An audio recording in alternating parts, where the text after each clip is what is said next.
آج میرے آفس میں بہت ہی زیادہ کام تھا۔ جب ہی میں ضروری فائلز اٹھا کر گھر میں آ گیا، اس وقت میرا سر بری طرح سے درد کر رہا تھا۔ میں نے تانیہ کو بولا، میرے سر میں درد ہو رہا ہے، 1 کپ دودھ پتی کا مجھے بنا دو۔ وہ کہنے لگی کہ دودھ تو ختم ہو گیا ہے، باقی جو گھر میں موجود ہے وہ صبح کی چائے کے لیے رکھا ہے۔ اس کی بات سن کر میں حیران رہ گیا۔ کیا مطلب؟ دودھ کہاں گیا؟ تب وہ کہنے لگی کہ شہیر کے پیپرز ہو رہے ہیں، اسے بھی رات کو روزانہ دودھ پینے کے لیے دیتی ہوں، اور اماں جی بھی دوائیں کھاتی ہیں، ان کے لیے بھی روزانہ ہی ڈاکٹر نے دودھ کا استعمال تجویز کیا ہے، اور دن کے وقت بھی گاہے بگاہے ان کا چائے پینے کو دل کرتا ہے، اسی لیے باقی کا دودھ میں نے صبح کے لیے سنبھال کر رکھ دیا ہے۔ شہیر شہیر شہیر، یہ نام سن سن کر میرے کان پک گئے تھے۔ وہ میرا بھانجا تھا، وہ ایک چھوٹا بچہ تھا جو محض 12 سال کا تھا، مگر وہ مجھے اپنا رقیب لگنے لگا تھا، کیونکہ میری بیوی کو اتنا میرا خیال نہیں ہوتا تھا جتنا اس کا تھا، اتنا وہ مجھے وقت نہیں دیتی تھی جتنا اسے دیتی تھی۔ گھر میں وہ چیز پکتی تھی جو شہیر کو اچھی لگتی تھی۔ اگر میں کوئی فرمائش کر کے جاتا تو شام کو میری بجائے شہیر کی پسند کا کھانا بنتا تھا۔ جب یہ بات میں اپنی بیوی سے پوچھتا تو وہ ہچکچاتے ہوئے کہتی کہ شہیر یہ نہیں کھاتا، اور ایک دو بار تو میں احتجاجاً کھانا کھائے بغیر ٹیبل سے اٹھ گیا تھا، اور پھر اس کے بعد میری بیوی نے دو ڈشز بنانی شروع کر دی، جن میں سے ایک شہیر کی پسند کی لازمی ہوتی تھی۔ اسے گھر میں آئے ہوئے 6 مہینے کا عرصہ گزر گیا تھا، اور میں دیکھ رہا تھا کہ میں ان 6 مہینوں میں بری طرح سے اپنی بیوی سے نظر انداز ہو رہا تھا، اور اب مجھے اس پر سخت غصہ آنے لگا تھا۔ آج جنجلاہٹ کے مظاہرے کے طور پر میں نے لائٹ آف کر دی اور کپڑے بدل کر سو گیا۔ اونچی آواز میں اس سے کہنے لگا کہ زندگی تو حرام کر دی اس عورت نے۔ سر میں درد تھا، سوچا تھا چائے پیوں گا تو سر درد کا افاقہ ہو جائے گا اور آرام سے کام کر لوں گا، مگر یہاں پر تو کسی کو میرے آرام کے بارے میں کوئی فکر ہی نہیں ہے۔ میں اونچی آواز میں بڑبڑا رہا تھا، مگر وہ میری طرف سے بے پرواہ ہو کر پرسکون نیند سوئی ہوئی تھی۔ میں حیران رہ گیا، میری بیوی ایسی تو نہیں تھی، نہ جانے وہ مجھ سے اتنی بدل کیوں گئی تھی۔ وہ تو میری چھوٹی چھوٹی ضرورتوں کا خیال رکھتی تھی، میری بے رخی کے باوجود بھی وہ میرے آگے پیچھے پھرتی تھی، اور یہ جو میں نے اس پر اتنا بڑا ظلم کیا تھا، اس کے باوجود بھی اس کی محبت میں کوئی کمی نہیں آئی تھی۔ ہاں، یہ ظلم ہی تو تھا جو میں اس پر کر رہا تھا۔ آج پہلی بار میں نے اس بات کو خود سے تسلیم کیا، مگر پھر ساتھ ہی میں نے اپنی سوچ کو جھٹک دیا۔ اس میں بھلا میں کیا کر سکتا تھا؟ مگر میں علاج تو کروا سکتا تھا۔ ڈاکٹر نے مجھے کہا بھی تھا کہ یہ سب قابل علاج ہے، مگر میں اپنی انا کی وجہ سے مجبور تھا، تبھی اپنی بیوی کے ساتھ اس ڈاکٹر کو بھی ڈپٹ کے رکھ دیا تھا، اور اب جب میں اس کی بجھی ہوئی آنکھیں، اداس چہرہ دیکھتا تو دل میں احساس ندامت پیدا ہو جاتا تھا۔ مگر میں مرد تھا، اگر میں ایسا ویسا کوئی فیصلہ کرتا تو میری مردانگی پر کاری وار لگتا، اور میں کسی بھی صورت اپنی بیوی کے سامنے نیچا نہیں پڑنا چاہتا تھا۔ اپنی ہی سوچوں سے لڑتا جھگڑتا بالآخر میں نیند کی وادیوں میں کھو گیا تھا۔ صبح بھی اس کے شہیر کے ساتھ محبت کے مظاہرے دیکھ کر میرا موڈ آف ہو رہا تھا۔ نہ جانے اسے اس بات کا احساس کیوں نہیں تھا کہ شہیر چھوٹا بچہ نہیں تھا، بلکہ وہ جوان ہوتا لڑکا تھا۔ اب وہ ہر چیز کو سمجھتا تھا، مگر میری بیوی جس طرح لاپرواہی سے دوپٹہ ایک کندھے پر ڈالی اس کے آگے جھکی ہوئی اسے ناشتہ کروا رہی تھی، اور وہ بھی اسی کو دیکھے جا رہا تھا، یہ سب میری برداشت سے باہر تھا۔ تبھی میں نے اسے غصے سے کہا کہ دوپٹہ اچھے سے اوڑھ کر رکھا کرو۔ وہ شرمندہ ہو گئی، اور پھر میں اسے گھورتا ہوا آفس میں آ گیا تھا۔ آج بھی آفس میں زیادہ کام تھا۔ آج بھی میں فائلز اپنے ساتھ اٹھا کر لے آیا تھا، اور اس کے ساتھ ساتھ میں نے اپنے چائے پینے کا بھی انتظام کر لیا تھا۔ جانتا تھا کہ جب تک میں چائے نہ پیوں میرا گزارا نہیں ہو سکتا، اور میں کام نہیں کر سکتا۔ آدھی رات تک کا وقت گزر گیا تھا، ابھی تک میری بیوی کمرے میں نہیں آئی تھی، نہ جانے کہاں تھی۔ میں نے اپنے لیے خود ہی چائے بنائی اور کام میں مصروف رہا۔ کافی دیر کے بعد جب میں کام ختم کر چکا تو مجھے اپنی بیوی کا خیال آیا۔ ابھی بھی وہ کمرے میں موجود نہیں تھی۔ میں نے سوچا ہو سکتا ہے امی کی طبیعت خراب ہو اور وہ ان کے کمرے میں موجود ہو۔ یہ سوچ کر جب میں اماں کے کمرے میں آیا تو وہاں پر بھی وہ نہیں تھی۔ اب گھر میں شہیر کے علاوہ اور کون تھا؟ یقیناً وہ وہاں تھی، مگر وہ اس وقت شہیر کے کمرے میں کیا کر رہی تھی؟ مجھے دل ہی دل میں غصہ آنے لگا، اور جب میں شہیر کے کمرے میں گیا تو اس وقت وہ اسے گود میں بٹھائے میتھس کے سوال سمجھانے میں مصروف تھی۔ یہ دیکھ کر میرا بری طرح سے دماغ خراب ہو گیا۔ میں اس کے پاس گیا اور اس کا ہاتھ پکڑ کر کہنے لگا، یہ کیا بدتمیزی ہے؟ شہیر میرا غصہ دیکھ کر گھبرا گیا تھا اور میری بیوی بھی سٹپٹا گئی تھی۔ وہ مجھے کہنے لگی، کیا ہوا ہے؟ آپ کو غصہ کس بات پر آ رہا ہے؟ اس کے چہرے کا رنگ بالکل زرد پڑ چکا تھا اور وہ خوفزدہ نظر آ رہی تھی، جیسے اپنی چوری پکڑے جانے پر وہ پریشان ہو گئی ہو۔ میں نے اس کا ہاتھ پکڑا اور اسے کمرے میں لے کر آیا۔ اسے کہنے لگا، آدھی رات ہو گئی ہے، تمہیں کچھ احساس ہے کہ تمہیں اپنے کمرے میں ہونا چاہیے؟ اپنے شوہر سے پوچھنا چاہیے، اسے کسی چیز کی ضرورت تو نہیں ہے۔ شہیر جوان ہوتا لڑکا ہے، تم اس سے فاصلے پر رہو۔ رات کے اس وقت اس کے کمرے میں جانا مناسب نہیں ہے۔ اب کی بار وہ شرمندہ ہو گئی اور کہنے لگی کہ میں آئندہ احتیاط کروں گی، مگر میں دیکھنے لگا تھا کہ دن بدن وہ میری طرف سے غافل رہنے لگی تھی، اور یہ سب آج سے 6 مہینے پہلے سلسلہ شروع ہوا تھا۔ 6 مہینے پہلے ہم اپنے گھر میں خوش و خرم زندگی گزار رہے تھے۔ مجھے اپنی بیوی سے کسی قسم کی کوئی شکایت نہیں تھی۔ وہ میرا کام بھی وقت پر کرتی تھی اور میری ہر بات کو حکم کا درجہ دیتی تھی۔ اتنی نیک اور سلجھی ہوئی بیوی پا کر میں بہت خوش تھا۔ شادی کو 7 سال کا عرصہ گزر چکا تھا اور مجھے اس سے سوائے ایک بات کے کوئی شکایت نہیں تھی۔ اس دن ہم اپنے گھر میں سکون سے سو رہے تھے، جب رات کو میرے نمبر پر کال آنے لگی۔ میں نے جھنجھلائے ہوئے انداز میں فون کان کے ساتھ لگایا تو میرے بہنوئی کی روتی ہوئی آواز میرے کانوں سے ٹکرائی۔ وہ کہنے لگا کہ میری بیوی کا انتقال ہو گیا ہے، میں اکیلا رہ گیا ہوں، تمہاری بہن مجھے چھوڑ کر چلی گئی ہے۔ اس کی بات سن کر میری آنکھیں پوری کی پوری کھلی تھی۔ ایسا کیسے ہو سکتا ہے؟ میری بہن تو کچھ دن پہلے تک بالکل ٹھیک ٹھاک تھی اور اچانک سے اسے کیا ہو گیا؟ اب جب ہم اس کے سسرال پہنچے تو معلوم ہوا کہ اسے کئی سالوں سے بلڈ کینسر تھا، اور یہ بات وہ اور اس کا شوہر دونوں جانتے تھے، مگر انہوں نے اس بات کو سب سے پوشیدہ رکھا تھا اور سب سے چھپ کر ہی وہ اپنا علاج کروا رہی تھی۔ وہ کسی کو بھی پریشان کرنا نہیں چاہتی تھی۔ جب ہمیں یہ بات معلوم ہوئی تو ہم سب بھی دھاڑے مار مار کر روئے تھے۔ اس کے شوہر کا تو رو رو کر برا حال ہو چکا تھا۔ وہ میری بہن سے بہت محبت کرتا تھا اور یہ شادی ان دونوں کی پسند سے ہوئی تھی۔ ساری زندگی انہوں نے ساتھ جینے مرنے کی قسمیں کھائی تھیں، اور اب جب وہ جوانی میں ہی اسے چھوڑ کر چلی گئی تو یہ صدمہ برداشت کرنا میرے بہنوئی کے لیے آسان نہیں تھا۔ کچھ دنوں کے بعد وہ بھی اس دنیا سے چل بسا تھا، اور اس نے اس غم کو اپنے دل سے زیادہ ہی لگا لیا تھا۔ اب شہیر وہاں اکیلا رہ گیا تھا، اس کا خیال کون رکھتا؟ تبھی پھر ہم اس کو اپنے ساتھ ہی اپنے گھر میں لے آئے تھے۔ وہ اس وقت 12 سال کا بچہ تھا، ہر وقت ڈرا سہما سا رہتا۔ اس نے ماں باپ کی موت آنکھوں کے سامنے دیکھی تھی۔ وہ بے یقین سا ہو گیا تھا، جیسے محبت پر سے اس کا اعتبار ہی اٹھ گیا تھا۔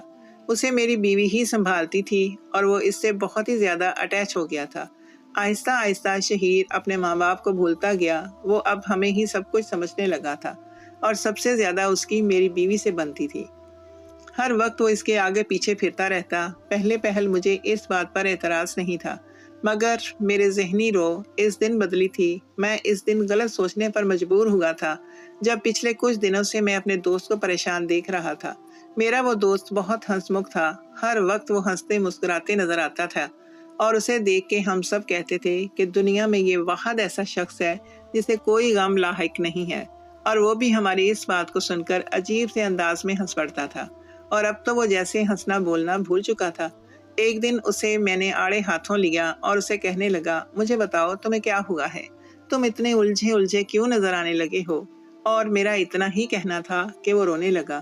مجھے کہنے لگا کہ میں اپنی بیوی کی وجہ سے بہت پریشان ہوں۔ مجھے کچھ سمجھ نہیں آ رہا کہ میں کیا کروں، کس سے بات کروں، کس سے اپنے مسائل کا حل پوچھوں۔ اس کی بات سن کر میری آنکھوں میں اس کی بیوی کی شبیہ لہرائی تھی۔ وہ بہت اچھی اور خوش اخلاق عورت تھی، اور جب کبھی ہم ان کے گھر گئے انہوں نے ہماری خوب خاطر مدارت کی تھی۔ میرا دوست بھی اس سے بہت زیادہ خوش تھا، مگر اب ایسا کیا ہو گیا تھا جو وہ اتنا پریشان تھا؟ میرے بار بار پوچھنے پر وہ کہنے لگا کہ مجھے یہ بات اپنی زبان پر لاتے ہوئے شرم آ رہی ہے، مگر تم ہی بتاؤ میں کیا کروں۔ میں نے اپنی بیوی کو اپنی ملازمہ کے بیٹے کے ساتھ رنگے ہاتھوں پکڑا ہے، اور ملازمہ کا بیٹا محض 15 سال کا ہے۔ تب مجھے اپنی آنکھوں پر یقین نہیں آ رہا تھا کہ جو کچھ میں دیکھ رہا ہوں وہ سچ ہے، مگر اس وقت میری بیوی شرمندہ ہو گئی اور رو رو کر مجھ سے معافی مانگنے لگی کہ میں آج کے بعد ایسا کچھ نہیں کروں گی، میری پہلی اور آخری غلطی سمجھ کر مجھے معاف کر دو۔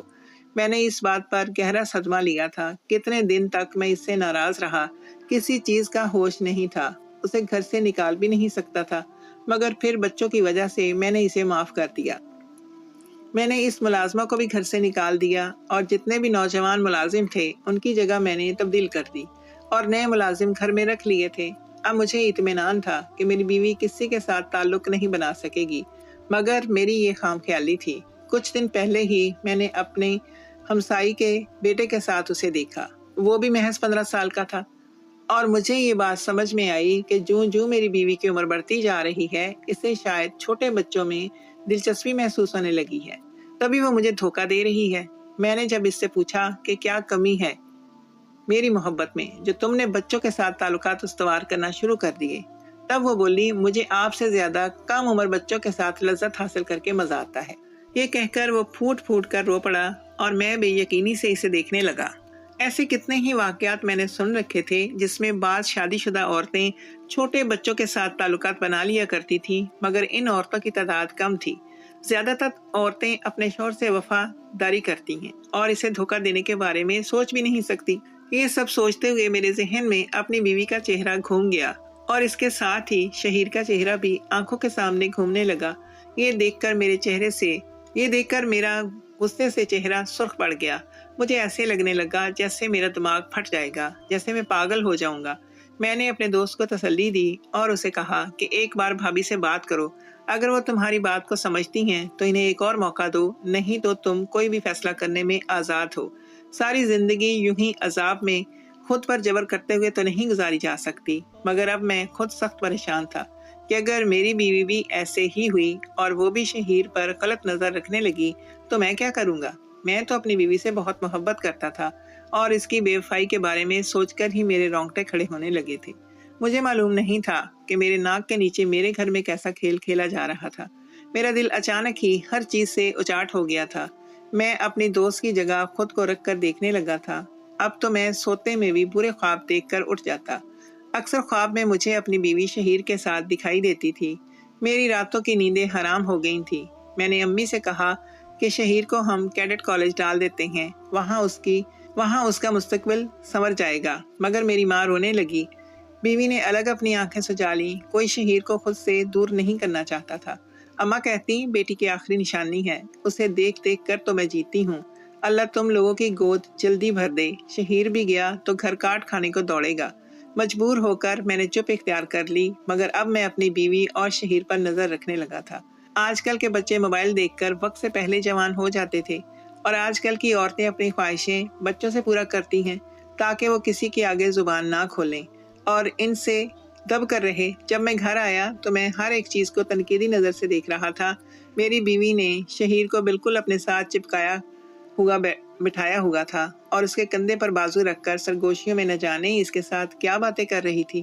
تب بھی میں نے اس کی بات سن کر چونک گیا۔ وہ شہیر کو کہنے لگی کہ رات کو جب میں تمہارے کمرے میں آؤں گی تو تم کمرے کا دروازہ کھلا رکھنا، تم جاگتے رہنا، ایسا نہ ہو کہ تم سو جاؤ اور ہمارا سارا پلان خراب ہو جائے۔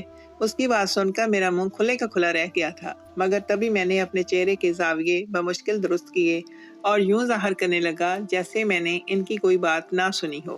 میری بیوی کے چہرے پر عجیب سی مسکراہٹ پھیلی ہوئی تھی، آنکھوں میں عجیب سی چمک نظر آ رہی تھی۔ بار بار وہ شہیر کی طرف دیکھ کر مسکرا رہی تھی اور شہیر بھی آنکھوں ہی آنکھوں میں نہ جانے اس کے ساتھ کیا باتیں کر رہا تھا۔ یہ دیکھ کر میرے سر میں درد ہونے لگا تھا۔ میں اپنے کمرے میں آ گیا اور تھوڑی دیر کے بعد جب میری بیوی میرے پاس آئی تو میں نے اسے غصے سے ڈانٹ کر کمرے سے نکال دیا۔ اسے کہنے لگا کہ میری طبیعت ٹھیک نہیں ہے، تم اس وقت یہاں سے چلی جاؤ۔ وہ بھی شاید میرے اس رویے کی وجہ سے غصہ ہو گئی تھی، مگر پھر بنا کچھ کہے وہ کمرے سے باہر چلی گئی۔ یوں بھی میں کبھی کبھی بہت ہی زیادہ جذباتی ہو جاتا تھا اور غصے کی حالت میں مجھے کچھ سمجھ نہیں آتا تھا، تبھی وہ مجھ سے الجھے بغیر خاموشی اختیار کر لیا کرتی تھی، اور جب میرا موڈ اچھا ہوتا تو وہ میری اس بات کی طرف نشاندہی کرتی کہ میرا اس کے ساتھ رویہ کس قدر خراب تھا۔ میں اپنی بیوی کی سمجھداری کا قائل تھا کہ وہ غصے کی حالت میں بدتمیزی کر کے میرے غصے کو مزید ہوا نہیں دیتی تھی۔ میں اسے کم ہی ڈانٹتا تھا، مگر آج جب میں نے اسے شہیر کو اشارے کرتے ہوئے دیکھا تو میرا دماغ گھوم گیا تھا۔ میں پھر سے اپنے کمرے سے نکل کر باہر آ گیا۔ بار بار میری آنکھوں میں